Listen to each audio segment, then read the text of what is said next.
sacrifier donc à la tradition, avec tout d'abord un mot d'excuse de la part de notre doyen, monsieur le professeur Yves Picot, qui malheureusement ne peut pas être parmi nous aujourd'hui parce qu'il est revenu dans un autre colloque à Aix-Marseille. Et donc, comme l'a rappelé monsieur Lamy, l'université sait accueillir dans ses murs, mais c'est aussi sortir de ses murs et aller aux rencontres de tous les publics. Et c'est vraiment une vision on va dire, renouvelée de l'université, mais que l'on cherche tous à promouvoir. Il me semble qu'elle est très importante. Remerciements également à Sylvain Chatry, notre collègue, parce que c'est un magnifique colloque. Le programme est passionnant. Il nous a amené à travailler tous, particulièrement ceux qui, comme moi, ne sont absolument pas spécialistes ni de l'Internet, ni de la concurrence, ni de la propriété intellectuelle. Mais rassurez-vous, nous sommes payés enseignants pour parler de choses doctement qu'on ne connaît pas, donc je vais essayer d'être à la hauteur de notre réputation. Merci aussi naturellement à tous les intervenants, qu'ils soient de Perpignan, de l'UPVD, ou qu'ils soient d'autres universités qui nous font l'honneur de venir à notre rencontre aujourd'hui, répondre à notre invitation afin qu'ils puissent bénéficier véritablement de leur lumière, car cette fois ce sont de véritables experts de tous ces domaines, donc nous aurons à apprendre d'eux. Alors, je vais essayer de repartir de ce qui a été dit en introduction par M. Lamy, du Grand Narbonne, sur ces regards croisés, et je crois qu'on peut aussi tenter de croiser les regards finalement sur ces matières, puisque chacun connaît à présent à peu près l'ampleur du phénomène que représente le numérique. Notre vice-président chargé du numérique l'a rappelé, et cela à une vitesse phénoménale, puisqu'il y a à peine 2 décades, tout cela n'existait pas finalement. Alors, ça a pénétré dans nos quotidiens. Si on se situe juste à la fin des années 2000, je me souviens, moi j'étais en fin de thèse, eh bien nous avions encore des ordinateurs mais qui n'étaient pas du tout portables, où on échangeait des fichiers mais il fallait des disquettes, il n'y avait pas de compatibilité entre les PC et les adeptes du Macintosh, voilà. Et l'Internet balbutie, en dehors des très gros laboratoires, où franchement on n'avait pas tous accès à Internet, alors faut dire des bibliothèques numériques, etc. Voilà. Quand on dit cela, on a l'impression qu'on parle de l'Antiquité, juste après la Seconde Guerre mondiale, des choses comme ça. Non, non, il y a à peine 20 ans. Il y a à peine 20 ans, quoi. Et aujourd'hui, on a des bibliothèques numériques sur les smartphones. D'ailleurs, ce qui vaudra peut-être un jour la question des bibliothèques physiques sur les campus universitaires. Donc de l'archivage. On peut échanger tous les fichiers que l'on veut, etc., etc. Voilà. Donc ça va à une vitesse phénoménale. Et donc, naturellement, le droit qui est sollicité pour encadrer toutes les activités humaines, il est également sollicité dans ce domaine, et il a parfois quelques difficultés à y répondre. Non pointons tant parce que il ne peut pas le faire d'un point de vue technique, encore que, j'y reviendrai un peu plus tard, mais aussi parce que l'évolution est très rapide, et que le travail de réflexion sur ces matières nécessite plus du temps, et donc les réponses juridiques sont toujours un peu plus longues à venir. Alors cette révolution, puisqu'il faut parler d'une révolution, hein, ça concerne déjà 3 milliards d'individus, l'Internet dans le monde, et on estime qu'il y aura d'ici la fin de l'année 2020 1 milliard d'utilisateurs supplémentaires. Donc on voit que c'est vraiment un phénomène mondial. Cette révolution est assurément porteuse d'avancées et de bienfaits en termes de liberté. Liberté d'information et d'expression, tout d'abord. On a vu dans les révoltes arabes, par exemple, que l'Internet avait pris une large place. Ce matin encore, on apprenait à la radio que les professeurs d'université à Hong Kong encourageaient les étudiants à occuper la rue et acceptent d'être filmés dans les amphithéâtres par quelques étudiants qui ensuite mettent leurs vidéos sur Internet au profit des autres étudiants qui sont restés dans la rue. Vous voyez, on voit un nouvel usage. Alors c'est peut-être pas un exemple à suivre pour ceux qui ne sont pas en train de réclamer une démocratisation de leur société. Alors, on aime bien aussi avoir des étudiants en face de soi, mais c'est déjà des pistes. Je l'ai évoqué aussi, les bibliothèques numériques qui permettent d'accéder à la culture, et puis on accède aussi maintenant plus largement à la science. On a les fameux MOOC, on ne sait plus comment on doit dire, si on prononce le S ou pas, qui là aussi certainement vont bousculer les habitudes en termes d'enseignement. Liberté du commerce aussi, hein, les entreprises traditionnelles bénéficient aujourd'hui d'une audience jamais atteinte auparavant. On pense à la publicité, vous mettez une publicité, une page internet, que ce soit à travers un site ou un blog, et vous allez accéder précisément à ces quelques 3 milliards potentiels d'utilisateurs, là où avant, eh bien, vous aviez pour nombre d'entreprises une page dans un annuaire France Télécom distribuée à quelques milliers d'exemplaires dans votre département. Maintenant, on voit que le changement d'échelle est radical. Ces mêmes entreprises bénéficient aussi d'une plus grande liberté en termes de financement. Il y a des plateformes de crowdfunding, comme on dit maintenant, à travers le financement participatif, et qui ont fait l'objet d'une réglementation pas plus tard que l'été dernier. Tandis que le net lui-même est générateur naturellement de beaucoup d'activités et d'autant d'entreprises pour les développer. Voilà. Au total, c'est pas un seul pan aujourd'hui quasiment de l'activité humaine n'échappe à cette emprise de l'Internet, même si il faut en relativiser parfois l'importance économique, hein, selon des données relativement récentes concernant la France.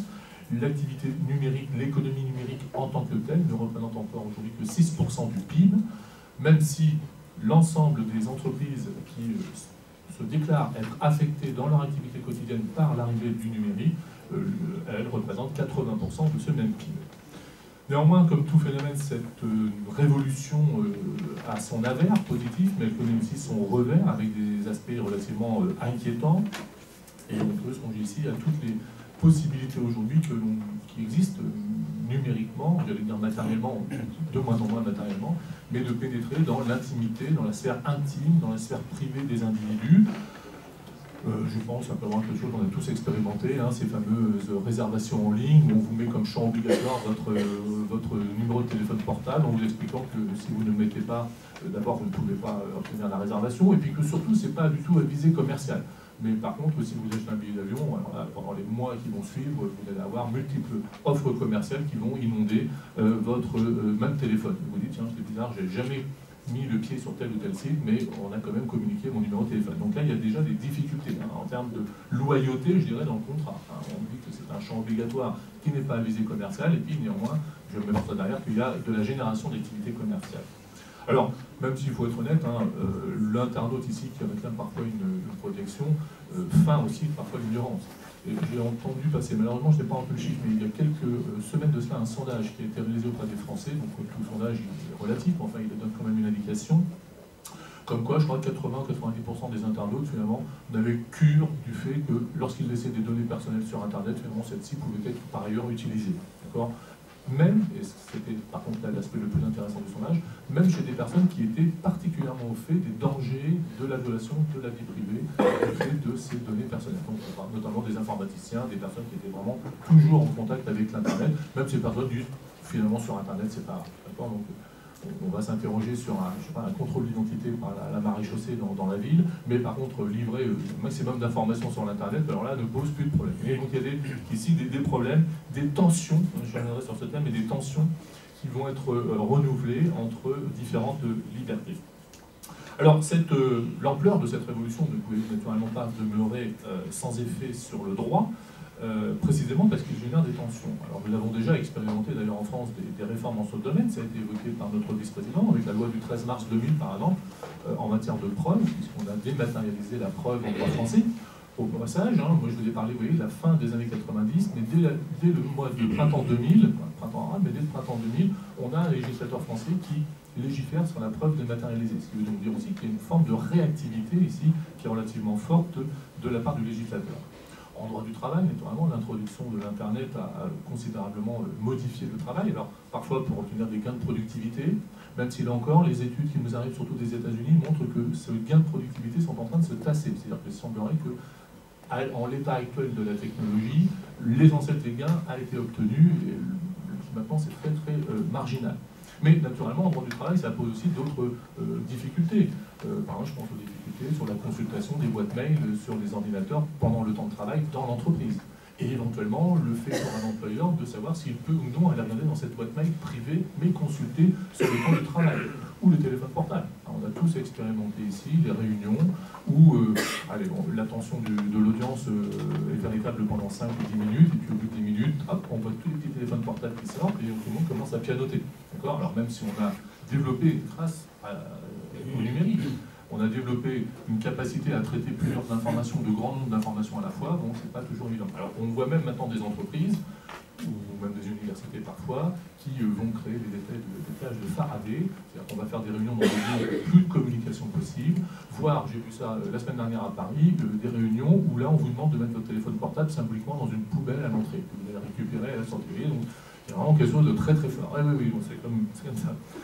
Alors, en droit de la consommation, naturellement, le droit de la consommation était particulièrement impacté. Il y a encore quelques années, l'essentiel de la consommation se faisait en présence physique. Alors, on avait certes de la VPC, de la vente par correspondance, mais qui non seulement est devenue très rapidement obsolète du fait de l'arrivée de nouveaux opérateurs par le net, et puis surtout qui a pris une dimension et une ampleur incroyable. Je pense à des sites comme Amazon, naturellement, je ne sais plus, Airbnb pour la réservation de nuitées d'hôtel chez des pseudo-particuliers qui vous accueillent, mais en fait, tout ça, c'est dans le petit travail salarié. Et puis, je sais pas, Blablacar, par exemple, j'ai retenu Blablacar pour le covoiturage. D'accord ? Alors, là encore, tension, hein, parce que ça apporte une nouvelle activité, on en profite, mais en même temps, ça peut mettre en difficulté d'autres activités traditionnelles. Une récente étude là, d'un organisme, McKinsey Consulting Group aux États-Unis, a montré que pour les États-Unis, ces nouvelles activités sur le net menacent directement 14 millions d'emplois. C'est effectivement, si je ne vais plus dans mon agence de voyage pour réserver, qui va encore dans une agence de voyage pour réserver un billet d'avion, si je ne vais plus dans mon agence de voyage, forcément, il va y avoir des emplois en moins derrière. Donc la menace ici, on dirait, c'est 14 millions d'emplois. Toute la question, naturellement, de savoir si ces 14 millions d'emplois qui vont être détruits dans les activités traditionnelles, on va les reporter dans les activités sur le net. Si c'est le cas, là on est dans une vision schumpeterienne de la destruction créatrice de richesse et de valeur, pas de difficulté. Si ça n'est pas le cas, peut-être qu'il va y avoir des problèmes. En droit des sociétés, on a quasiment tout dématérialisé en droit des sociétés. Il y a encore quelques années, les entrepreneurs en France se plaignaient de la durée et de la complication qu'il y avait à créer une société. Aujourd'hui, si vous prenez un très bon avocat, il y en a des très très bons qui arrivent, si vous prenez un très bon avocat, en quelques clics et en après-midi, on vous crée une société en France. D'accord ? Et ensuite, toute l'information du commercial des sociétés a été dématérialisée, que ce soit les publications dans les JAL, au BODAC, etc. Mais là encore, avec des effets parfois un petit peu pervers, songeons que 50% des auto-entrepreneurs n'ont aucune activité. C'est-à-dire que l'Internet va favoriser ici la création d'entreprises, mais quand on regarde les chiffres, 50% d'entre eux, en fait, ont créé un jour une entreprise, parce que c'était facile, mais n'ont aucune activité. D'accord ? Donc, alors je le dis parce que des fois, dans les statistiques nationales, on nous dit, regardez, la création d'entreprises en France, c'est extraordinaire, les gens deviennent tous entrepreneurs. Quand vous regardez la génération d'activité derrière, la réalité est à nuancer. Et puis je finirai par un dernier domaine, qui est le domaine de la banque et de la finance, que je connais mieux. On fera un jour faire l'Internet dans la banque et la finance, là, je me sentirai vraiment à l'aise. Et là, naturellement, le domaine a été complètement... Les modèles économiques ont été entièrement revus. Hein. Toutes les banques actuellement sont en train d'avoir des gros problèmes de gestion de leur personnel, parce que le modèle de l'agence commerciale tel qu'on le connaît devient obsolète. Nous allons de plus en plus, nous faisons de plus en plus de banques en ligne, d'assurances en ligne, etc. Et songeons aussi qu'aujourd'hui, en France, 85% des ordres de bourse sont générés automatiquement par des ordinateurs préprogrammés. Ce qui éventuellement peut poser des problèmes. On l'a vu il y a 2 ans, il y a eu un mini-crack à Wall Street, parce qu'il y a un ordinateur qui s'est emballé, mais il a passé 140 millions d'euros. Et donc dans la journée, ça a fait chuter le Dow Jones de 3 points. Donc toute la planète financière a tremblé pour un ordinateur qui à un moment a perdu la tête. Donc problème de maintenance, de préprogrammation, etc. Donc là, on voit que ça va créer des tensions au niveau économique. Alors néanmoins, les réactions du droit face à cette révolution se veulent souvent bienveillantes à l'égard d'Internet, accompagnant son développement et la place grandissante que l'Internet prend dans la vie des personnes physiques comme des personnes morales. Et parfois, cette réaction du droit est aussi un peu plus suspicieuse, notamment parce que cela a été déjà dit en introduction par M. Robin, il y a aussi sur Internet des déviances, des comportements déviants, des débordements. Ainsi par exemple, pour un seul exemple, après qu'on ait plébiscité des sites qui permettent à tout individu d'être à la fois vu et peut-être connu, ça c'est délicat, mais connu de tous, donc de gagner une notoriété que l'on pourrait qualifier de type warholien. Maintenant c'est un droit à l'oubli qui est réclamé. J'ai posté depuis mon âge de 3 ans ou 4 ans à peu près toutes les photos de moi, et notamment celles où quand j'étais étudiant, j'étais dans des soirées binge drinking par exemple, et puis au moment de l'embauche, je m'aperçois que les employeurs, les DRH, eux, vont plutôt aller voir les sites internet, justement, ma page Facebook, ça va les intéresser, puisque je leur dis que je suis une personne sérieuse, finalement, jusqu'à quel point suis-je sérieux. Et là maintenant, je dis, droit à l'oubli, droit à l'oubli, droit à l'oubli, d'accord ? Sauf que le droit à l'oubli, on voit qu'il est compliqué à mettre en œuvre, hein, et que les entreprises qui développent ces sites, elles-mêmes ne sont pas très disposées à le faire. On voit Google actuellement, qui est en train de dire, ok, droit à l'oubli, très bien, je vais supprimer des pages de journaux, je vais supprimer des références historiques, je vais supprimer, etc., etc. Et donc demain, on peut avoir des personnes qui auront eu des comportements très déviants dans le passé, dont on aimerait les connaître encore dans le présent, mais qui vont demander au nom d'un droit à l'oubli, finalement, qu'on leur fasse une sorte de virginité, qu'elle soit civique ou citoyenne. Et donc là, la réponse du droit va être compliquée à articuler entre deux valeurs. Je pense aussi à la géolocalisation. On a tous trouvé ça super, le premier TomTom embarqué. Rappelez-vous TomTom, encore cette antiquité, ça dure 5-6 ans. Quoi. donc le premier tom-tom. Sauf que maintenant, on va géolocaliser à peu près tout et n'importe quoi. Alors les salariés, on les a beaucoup géolocalisés en termes d'augmentation de la productivité, c'était formidable pour les entreprises. Bon, mais aujourd'hui, je vais géolocaliser mes enfants. Cette année, on a une grande surface qui a commercialisé un vêtement avec une puce embarquée qui permet de savoir exactement où se trouvent les bambins à la sortie de l'école, parce qu'ils sont dans la rue, qu'il fallait, etc. Mais naturellement, je peux géolocaliser mon conjoint, sans être suspicieux, mais juste pour savoir ce qu'il fait, à tout moment, à tout moment. Il y a eu un reportage, je crois que c'était dimanche soir dernier, la zone interdite sur un petit, je ne sais pas plus, le site. Donc vous voyez ce papa informaticien, c'est l'enfer, de type stalinien, mais pas pour la purge, mais dans le côté Big Brother. Il fliquait toute la maison. Les enfants, son épouse, rien ne lui échappait. Et en plus, il expliquait qu'il était addict, il était devenu addict, et que on peut imaginer qu'il va faire le chien, le chat, la perruque, tout va pouvoir y passer. Vous voyez. Donc là, on va avoir des comportements quand même importants. Même dans quelle mesure mon conjoint doit avoir accès à absolument tous mes déplacements privés ou professionnels. D'accord. Ça pose des questions finales. Et puis, le droit d'auteur, on y reviendra très longuement au cours de la journée. Le droit d'auteur qui est aussi aujourd'hui mis sur la sellette. Il y a eu des déclarations récemment de M. Jean-Claude Juncker, le nouveau président de la Commission européenne, qui apparemment font déjà débat, font déjà frémir et frissonner les personnes qui sont concernées par ça. Donc voilà, dans cet environnement brossé à large trait, naturellement, les domaines de la concurrence entre les entreprises et de la propriété intellectuelle ne pouvaient pas demeurer à l'écart de ces interactions entre l'Internet et l'économie. Alors dans cette société de l'information, parfois même de la désinformation, c'est selon, qui s'installe sous nos yeux, on a une multitude de sites web et d'applications qui vont encourager la collecte, puis la diffusion de données diverses, figurant sur les blogs, les forums et autres réseaux sociaux. Plus encore, le Web 2.0, comme on l'appelle maintenant, et le Big Data, donc on est obligé aussi d'enrichir son vocabulaire, transforment peu à peu chaque internaute en contributeur, plus ou moins actif, plus ou moins volontaire, puisque chacun d'entre nous va générer des données qui vont être collectées, on le fait à titre gratuit en plus, c'est pas mesuré dans le PIB ça, mais c'est des données qui vont d'abord être collectées, puis traitées, et enfin qui vont devenir des ressources économiques pour certaines entreprises elles-mêmes. Quand je pense à Wikipédia par exemple, qui vous demande de collaborer gratuitement à l'élaboration d'un dictionnaire, quid de ceux qui font un dictionnaire chez des éditeurs, ou de TripAdvisor, quid demain des guides, et on les consulte ces sites, on aime bien. Quel est le journaliste par exemple qui ne fait pas ses papiers en commençant par Wikipédia, pour savoir ne serait-ce que qui était le général de Gaulle, ce genre de choses. Voilà. Que penser aussi de l'impression 3D? L'impression 3D qui balbutie encore. On a quelques imprimantes qui circulent, d'accord, mais on commence aussi à les introduire dans les écoles, mais certainement ça va connaître un développement très rapide, et ça permet à chacun d'entre nous, ça va permettre à chacun d'entre nous de devenir un forgeron des temps modernes. On va être capable de copier très fidèlement, à grande échelle et à très faible coût, à peu près n'importe quel objet. Pourquoi ne pas le commercialiser, finalement? Une fois que je l'ai créé chez moi, pourquoi ne pas le vendre? Je ne parle pas du terrorisme, etc., mais pourquoi ne pas le vendre? Alors, ces progrès technologiques accomplis, plus la baisse des coûts qui sont associés, permettent une production de masse, et donc permet à peu près à chacun d'entre nous, à domicile, de disposer et de machines et de débits de plus en plus puissants, qui peuvent nous permettre d'accéder à peu près à n'importe quel contenu en le téléchargeant, ce qui nous permet aussi éventuellement d'en jouir, de le reproduire, de le transformer, de le stocker, de le placer sur des plateformes qui vont être accessibles à peu près à tous les internautes, que j'ai acquis plus ou moins légalement d'ailleurs l'œuvre originale, ou l'œuvre originelle, comme vous voulez, et de placer tout ça dans un espace public apparemment gratuit que va incarner le net. Cela m'a fait penser, quand j'ai beaucoup lu sur préparer ce colloque, un peu à un AMAP du net. On serait tous producteurs avec des circuits courts, prêts à fournir ce qui nous appartient comme ce qui ne nous appartient pas.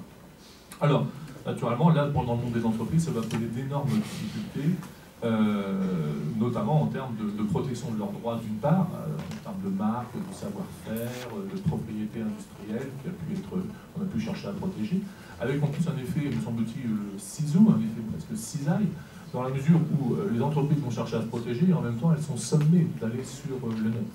Une entreprise aujourd'hui ne peut se permettre d'ignorer le net, qu'elle soit acteur du net ou qu'elle soit simplement, qu'elle s'en serve comme un support pour communiquer, pour se faire connaître, etc. Or, il y a moyen de pirater à peu près tous les sites et de rentrer à partir de là dans les entreprises et de découvrir à peu près tous leurs secrets. Quand ce n'est pas l'entreprise elle-même qui parfois est sommée de racheter sa marque.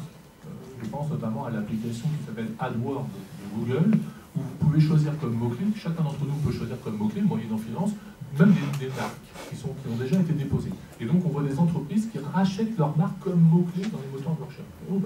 Elles ont déjà donc acquis ce droit à la marque et on leur demande néanmoins de repayer cette marque. Alors, il y a aussi des activités qui sont, comment dirais-je, résistent à toute appréhension par le droit. On peut évoquer par exemple le cas de Skype qui refuse, par exemple, qui est dans un combat avec l'ARCEP actuellement, puisque l'ARCEP souhaiterait que Skype satisfasse à toutes les obligations qui sont contenues dans le code des postes et des télécommunications pour faire, si vous voulez, une espèce de level playing field, comme on dit en anglais, c'est-à-dire d'égalisation des conditions de compétition entre Skype et puis de véritables opérateurs de téléphonie. Alors Skype actuellement dit mais moi je ne fais pas de la téléphonie, je transporte de la voix et de l'image par Internet. Donc ça oblige aussi à redéfinir ici les activités. Et je ne parle pas naturellement, je les évoque très rapidement, ces entreprises qui vont poser des problèmes qui sont à la fois au croisement de l'économique et du politique, mais on a ici que quelques acteurs mondiaux qui pèsent considérablement sur les branches économiques dans lesquelles les secteurs économiques elles investissent. Je crois de mémoire que Google, ça doit être 85%, je crois, des parts de marché sur son activité, etc. D'accord ? Sociétés qui sont bien souvent basées aux États-Unis, enregistrées aux États-Unis, ça va poser un problème en termes d'accessibilité au droit lorsqu'il y aura des conflits avec les consommateurs, même si, par exemple, elles pratiquent très largement ce qu'on appelle la tax inversion, c'est-à-dire qu'elles se délocalisent fiscalement actuellement, notamment au Canada et en Irlande, pour ne pas payer d'impôts. D'accord ? Donc, on voit bien qu'ici, il va y avoir des situations de quasi-monopole qui vont être compliquées à appréhender par les auteurs. Alors, vous me dirigez, pour le temps, ça va ? D'accord, parce que je n'en suis que à l'introduction, naturellement.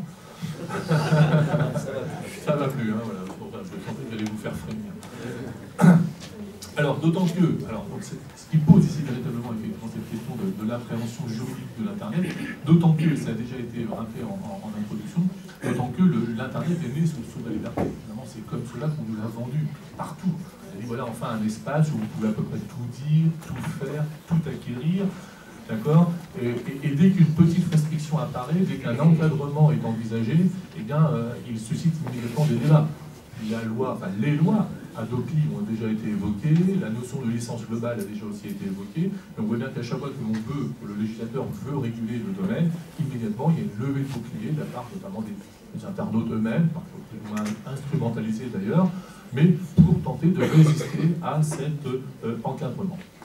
Alors, il me semble que je vais faire très vite sur le plan, je vous renverrai à ma contribution écrite, parce que de toute façon les développements qui vont suivre vont être beaucoup plus évidents que les miens. Il me semble qu'il y a effectivement là une tension renouvelée entre l'Internet, la potentialité que propose Internet, et puis ses droits de propriété, ses droits de la concurrence, et que cette tension, on va la retrouver à la fois sur les règles substantielles et à la fois sur un encadrement, une régulation plus institutionnelle d'Internet. Alors c'est une révolution tout d'abord qui interroge certains droits substantiels. Elle interroge certains droits substantiels avec, me semble-t-il, deux aspects qui peuvent être différents. D'abord, elle interroge certains droits substantiels à raison des activités que l'on pourrait dire de l'ancienne économie ou des activités de l'économie matérielle qui viennent sur le net. Donc il y avait des activités qui existaient préalablement à l'Internet et puis elles vont faire le choix de se présenter sur le net. Et là, forcément, elles ont pu bénéficier de règles de protection conçues pour l'univers matériel qui vont poser des problèmes d'adaptation dans l'univers immatériel. Et puis, deuxième sous-point, il y a des activités qui sont nées exclusivement sur le net et qui, en elles-mêmes, par ce côté-là, vont poser aussi des problèmes en matière de droits substantiels. Alors, juste quelques brèves pistes qui seront largement poursuivies tout au long de cette journée. En matière de droit de la propriété intellectuelle, par exemple, je l'ai dit, ça a déjà été aussi précisé, on peut à peu près tout copier aujourd'hui, tout rediffuser, tout repackager. Je pense par exemple même à des bases de données, on peut rentrer dans des bases de données, en extraire des éléments et puis les recommercialiser alors que vous n'avez jamais participé à la constitution de cette base de données. Alors bases de données qui font aujourd'hui l'objet d'une forme de protection, qui a nécessité des aménagements du droit aussi, mais qui peuvent être largement, protection qui peuvent être largement surmontées. Je pense aussi par exemple aux jeux vidéo. Faire créer des jeux vidéo, c'est très compliqué, ça nécessite beaucoup de moyens, beaucoup de temps, mais on sait aussi qu'il y a des procédés techniques, on appelle des linkers. J'ai cherché une traduction française, mais je n'ai rien trouvé. On voit des linkers partout, mais pas de traduction, donc apparemment des linkers qui permettent de casser les protections de ces jeux vidéo pour ensuite les diffuser librement. En matière de concurrence, c'est surtout la concurrence déloyale qui va être sollicitée, et notamment en ce qui concerne les signes distinctifs. Encore, il y aura des interventions éminentes ce matin sur cette question, avec la possibilité naturellement de faire ce qu'on appelle du cyber squatting ou du username squatting. Il y a aussi du typo squatting, c'est-à-dire que soit on reprend exactement le même nom, soit on va s'inspirer du nom pour créer, de toute façon dans tous les cas, une espèce de confusion dans l'esprit du consommateur quant à l'origine des biens et des services qui sont proposés. Alors, avec là encore des difficultés, une entreprise peut très bien se présenter sur le net et solliciter, par exemple, ça arrive assez fréquemment, ce qu'on appelle solliciter une relation privilégiée avec ses consommateurs. Voilà. Alors, on a aussi des sites qui, dès lors, vont se créer, qu'on appelle du fan paging, c'est-à-dire vous allez avoir des fans qui vont commenter ce qui se passe au niveau de la marque préférée, de leur bien de consommation, je ne sais pas, Coca-Cola ou n'importe quoi, mais qui peuvent aussi les parodier et qui peuvent parfois aussi les critiquer. Et entre la critique, par exemple, et le dénigrement, il peut y avoir des marges qui sont très très très fines, et là ça va poser des difficultés, d'accord ? Je peux aussi simplement, parfois, pour améliorer ma page Facebook, pour augmenter le nombre de likes et accroître mon nombre de followers, eh bien, incruster sur ma page des logos de marque, par exemple, que j'aurais repris sur les sites officiels de cette entreprise, parfois même en les retransformant. Voilà. Donc ça pose des problèmes, lorsque l'on sait que ces mêmes entreprises traditionnelles vont dépenser des millions, parfois des milliards, pour développer ces marques, pour développer les signes caractéristiques et distinctifs, qui sont effectivement les moyens pour eux de commercialiser leurs produits et leurs services. Et donc là, ça va poser des questions extrêmement importantes. De même, en matière de concurrence déloyale, par exemple, on sait que même si les débits croissent en permanence, il arrive fréquemment qu'il y ait des embouteillages, que finalement, que ce soit la fibre ou que ce soit les ondes, évidemment, il y a des embouteillages. Et donc là, on peut voir certains opérateurs être tentés parfois de créer une sélection entre les fournisseurs de contenu. De mémoire, je crois qu'aux heures de pointe aux États-Unis, Netflix et YouTube utilisent 50% ou représentent 50% des communications. Alors forcément, avec le système de dispatching des contenus sur Internet, il peut y avoir des zones d'embouteillage. Et là, ça peut être tentant, lorsque vous avez deux entreprises, Netflix et YouTube, qui représentent 50% des parts de marché, ça peut être tentant aux heures de pointe de s'arranger avec elles pour leur dire, rassurez-vous, vos contenus passeront prioritairement. D'accord ? Et éventuellement, si je le fais, peut-être puis-je être rétribué pour cela. Ce qui veut donc dire aussi que d'autres contenus seront recalés, passeront alors, quelques secondes plus tard, quelques millisecondes. On est tous impatients face à Internet. Plus ça va vite, moins on est patient. D'accord ? Donc vous voyez, ici, il peut y avoir aussi ce genre de difficulté à mettre et à saisir. Alors, par rapport à ces difficultés, naturellement, le droit va essayer d'apporter des réponses. Le droit d'auteur, j'avais relevé l'article L112.1 du Code de la propriété intellectuelle qui peut permettre, qui a été revisité, je dirais, dans son interprétation pour apprécier le caractère d'originalité des œuvres, qui permet de protéger des œuvres qui, historiquement, ne l'étaient pas forcément. Je pense notamment aux communications publiques. Je crois qu'il y a des jurisprudence sur les défilés de mode, par exemple, et surtout des photos prises sur un défilé de mode qui ensuite, sans autorisation, ont été diffusées sur le net. Voilà. Donc là, on peut protéger ce défilé de mode et ses représentations comme une œuvre originale, ce qui a parfois nécessité des adaptations juridiques. Également la loi du 12 juin 2009 qui a créé une procédure spécifique propre à la contrefaçon sur Internet et qui permet notamment de saisir le TGI dans sa forme bien référée pour faire cesser des pratiques que l'on juge discriminatoires. Alors deuxième sous-point, très rapidement, les difficultés générées par les activités du net en elles-mêmes. Là, on va entrer quand même des choses relativement classiques, c'est-à-dire le fait que ces sites web, les logiciels, sont en eux-mêmes, nécessitent pour exister, la création d'un certain nombre d'inventions, la création d'un certain nombre d'innovations, que ce soit sur les chartes graphiques, les contenus qui soient audio, qui soient sonores, etc. Et se pose là encore la question de leur protection. Alors le droit classique peut parfois peiner à assurer une légitime protection en ce domaine. Et par exemple, les tribunaux connaissent d'un nombre croissant d'actions en concurrence déloyale fondées sur l'imitation des noms de domaine. Et alors, dans un premier temps, il est régulièrement jugé, dans notamment que pour être qualifié de contrefaçon de marque, eh bien, l'usage qu'un tiers fait de celle-ci doit être à visée commerciale. Et donc, la jurisprudence est interrogée en disant dans quelle mesure l'utilisation d'un nom de domaine par un internaute est véritablement à usage commercial et réalisé dans la vie des affaires, un usage dans la vie des affaires, créant aussi une confusion chez le consommateur final, ou au contraire, est-ce que c'est purement un usage privé? Mais on verra que parfois la preuve doit être difficile à administrer. Et donc la protection elle-même peut être là compliquée. Alors, tout cela m'emmène, parce que je vois que le temps passe et que M. Robin commence à bouger sur sa chaise, ça c'est le signe qu'il faut accélérer et qu'il faut passer. Donc je passe, et j'en viens à mon, et vous l'avez compris, hein, donc cette tension entre la régulation et le droit, l'évolution des activités économiques d'une part, et puis ce droit, avec des tentatives de la part du droit classique d'y répondre, au gré parfois de certains aménagements. Alors vers une meilleure régulation du deuxième point sur lequel je voulais passer un tout petit peu de temps, meilleure régulation à la fois sur le plan substantiel et sur le plan institutionnel. Sur le plan substantiel, il faut relever qu'on a déjà fait de nombreuses réformes, que les réformes sont en cours. J'ai cité tout à l'heure la loi de 2000 sur la preuve, mais on peut citer aussi une directive de 2012 sur, par exemple, l'utilisation des œuvres orphelines, celles dont on ne trouve pas l'auteur, ou lorsqu'on a trouvé l'auteur, finalement, on ne sait pas trop le localiser. On peut également citer une proposition de directive pour assurer une gestion collective des droits de propriété littéraire et artistique, notamment, puisque c'est au niveau européen, à visée transfrontalière. On peut également évoquer, là encore, l'évolution en matière de nom de domaine. Historiquement, l'AFNIC, de mémoire, n'acceptait l'enregistrement de nom de domaine que s'il apparaissait comme un caractère distinctif. Et donc, dans l'esprit de l'AFNIC, il y avait là un rapprochement très fort entre le nom de domaine et la marque. Et puis, les choses ont évolué, la jurisprudence aussi a évolué, et aujourd'hui, on accepte que même des signes qui ne sont pas du tout distinctifs puissent faire l'objet d'un enregistrement comme nom de domaine. Je pense à hotel.fr ou hotel.com, ou justice.com, etc. Tout ça peut être enregistré. Alors, des progrès restent à faire au niveau substantiel. D'abord, très rapidement, l'application de la loi dans l'espace, que l'évoquais en introduction, lorsque vous avez des opérateurs qui sont situés à l'étranger et que le consommateur va se trouver sur un territoire national. Donc là, on sait qu'on a grosso modo deux systèmes, hein. Soit c'est le pays, on va appliquer la loi du pays dans lequel l'opérateur est enregistré, soit on va appliquer la loi du pays dans lequel le consommateur se trouve, avec, dans les deux cas, des avantages, mais aussi des inconvénients. C'est très bien souligné dans le rapport du Conseil d'État sur l'évolution de l'économie numérique qui est apparu en 2014.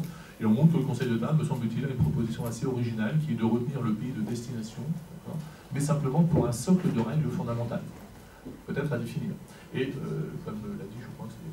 Robin tout à l'heure, avec cette idée peut-être d'avoir une charte fondamentale, une charte des droits fondamentaux du niveau européen de tout internaute. Peut-être voilà, le socle sur lequel on pourrait considérer que ça sera le pays du consommateur qui sera ici compétent.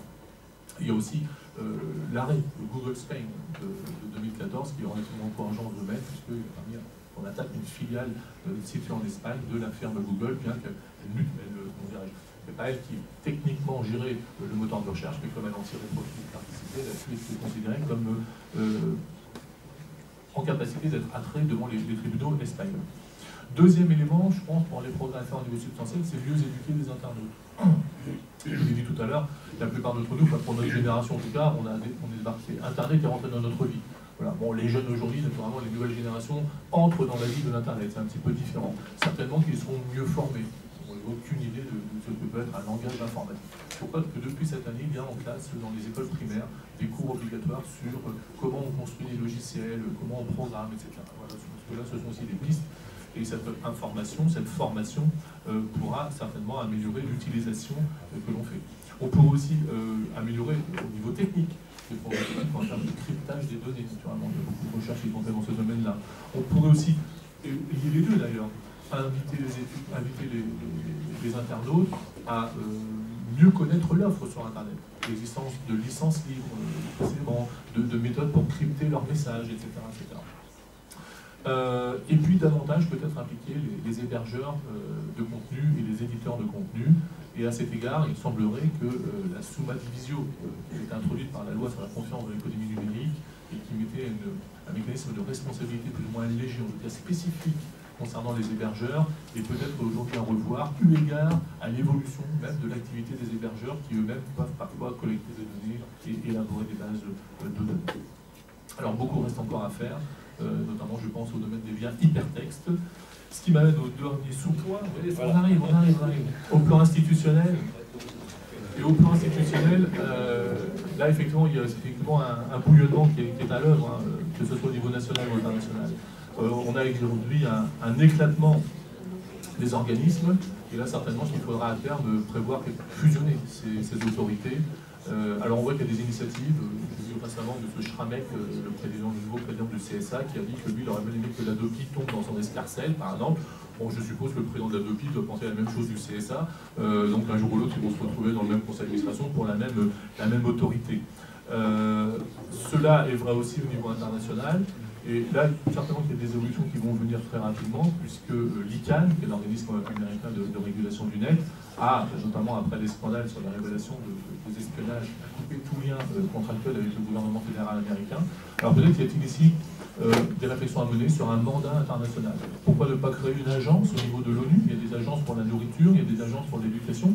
Finalement, vu la place que prend Internet dans nos vies, pourquoi ne pas créer une agence des Nations Unies avec mandat international sur le net, avec une assemblée générale pour tous les pays adhérents et puis un conseil d'administration qui serait opératoire. Et là, il me semble qu'il pourrait y avoir des inspirations à aller prendre dans d'autres domaines. Vous le verrez dans le papier, notamment je pense à la sphère financière, qui, quoi qu'on en dise, a beaucoup travaillé, a fait beaucoup d'efforts en termes de régulation mondiale et régionale de la sphère financière. Ainsi donc s'exerce cette tension. Comme toute révolution, au plan juridique, la révolution numérique ne fait absolument pas table rase du passé. Elle marque, me semble-t-il, à l'instar des autres révolutions, plutôt une rupture entre un monde ancien et puis un monde moderne. Et tout cela s'inscrit aussi dans une forme de continuité. Et à l'instar des codes napoléoniens qui ont pu être présentés à leur époque comme étant des œuvres de synthèse entre l'ancien régime et puis les nouveaux régimes qui naissaient, je ne doute pas qu'en matière d'Internet, il y aura des codes, un jour, un code de l'Internet qui lui aussi opérera cette synthèse entre le monde ancien et le monde venu. Alors nous nous situons à la charnière, une charnière entre deux temps, deux époques, deux sociétés, deux mondes. C'est une période qui est saisissante, qui est intrigante, elle est passionnante aussi, enivrante, exaltante pour le juriste qui doit réinterroger ses savoirs et ses pratiques afin de penser et élaborer ce cadre juridique idoine dans lequel Internet déploiera harmonieusement tous ses effets, au risque, si ce n'est pas fait, peut-être de transformer cette révolution en terreur. C'est pas la révolution qui veut la terreur. Alors nul doute que les débats et l'exposé du jour qui vont être réalisés maintenant par nos éminents collègues participeront à cette ambitieuse entreprise qui se dresse devant les juristes. Je vous remercie de votre patience.